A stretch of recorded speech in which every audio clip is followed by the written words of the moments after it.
חבר'ה, אנחנו בסנטה קטרינה. סנטה קרוז זה אותו דבר, קטרינה, קרוז. עכשיו תראו את עופר, הוא המהנדס של היום הזה. הביא אותנו לפה, אני רוצה להראות לכם את היום. הנה דני, והנה אלי, והנה פה חברים שלנו פה, בצד השני. הם גם משוממים כמונו. הם לא החליטו אם אנחנו בצד שמסתכלים עליהם או שהם בצד שמסתכלים עליהם. רואים אותם? בקיצור, שעמם. שעמם לנו. שעמום. שעמום. היה שעמום. עכשיו אנחנו... יש לנו עוד... כמה?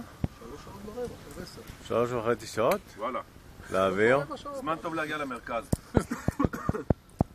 זה אספרסו טוב בסנטה קטרינה? סנטה קטרינה זה... תגיד לי, סנטה קטרינה זה לא בסיני? דני. מה? למה החלטת שזה פה? לא סנטה קטרינה פה? לא, אז מה זה?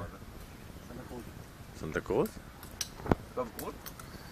טוב קרוז? סנטה קרוז. על שם... על שם... ארוחת בוקר. רואה? כמה שסבלנו בפרו ובוליביה. כן. אכלנו גרעינים. טוב, הקטע הזה לא מצחיק. חשבתי שהוא יותר מצחיק בגלל שהיינו מיואשים. אז אני מסיים אותו בנימה אישית. תספר באיזה שעה קמנו בבוקר. תספר. אני רוצה להראות לכם את הקוף המיואש הזה.